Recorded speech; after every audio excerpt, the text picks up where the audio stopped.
First of all a very warm welcome to all of my viewers. दोस्तों नमस्कार, आदाब, सलाम अलैकुम, सत श्री अकाल। केम छो। मैं काविश रिजवी आप सबके बीच एक बार फिर हाजिर हूँ। एक ऐसे विवाद, एक ऐसे विषय पर चर्चा करने के लिए जो हमारे देश में इस वक्त चर्चा का विषय बना हुआ है, एक विवाद बना हुआ है, जिस पर बड़े बड़े सोशल मीडिया चैनल्स अपनी राय पेश कर रहे हैं और जिस पर बड़े बड़े मीडिया हाउसेस डिबेट कर रहे हैं। सवालात और जवाबात का सिलसिला जारी है। उसी के बीच मैं भी अपनी कुछ बातें आप सबके लिए लाया हूँ, आप सबके सामने शेयर करना चाहता हूँ। और अगर पसंद आए तो लाइक, शेयर और सब्सक्राइब ज़रूर करिएगा। दोस्तों, जनता ने वोट दिया था एक पार्टी को, लेकिन आज सियासत के दालानों में एक नई बहस जन्म ले चुकी है। 20 सांसदों के रुख बदलने की चर्चा ने देश की राजनीति में गहरी चर्चा को जन्म दिया है। एक तरफ सत्ता का समीकरण बदलने की संभावना जताई जा रही है और दूसरी तरफ वोटर्स के मन में एक महत्वपूर्ण सवाल उठकर सामने आ रहा है। क्या मेरा वोट सिर्फ एक संख्या बनकर रह चुका है, एक नंबर बनकर रह चुका है?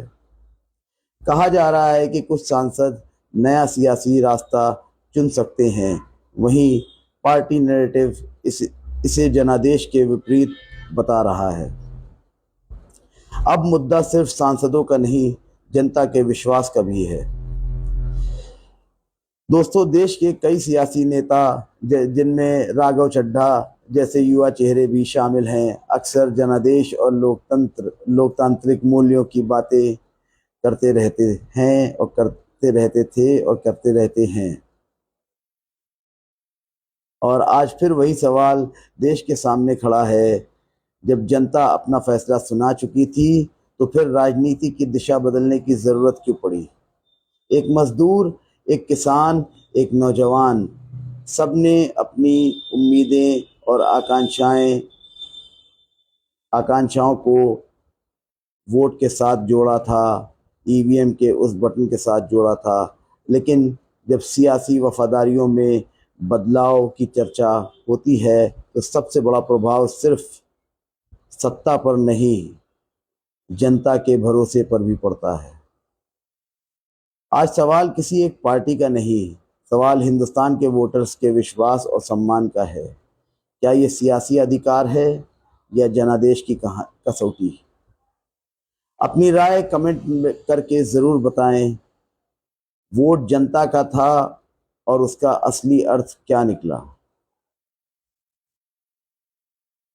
क्या ये सियासी हक है या जनादेश का इम्तिहान? दोस्तों, इसी के साथ मेरा ये वीडियो यहीं समाप्त होता है। और अगर ये पसंद आया हो आपको तो प्लीज़ लाइक, शेयर और सब्सक्राइब करिएगा। और अगर कुछ सवाल हो तो कमेंट में लिखना, पूछना मत भूलिएगा। इसी के साथ जय हिंद, जय भारत, नमस्कार।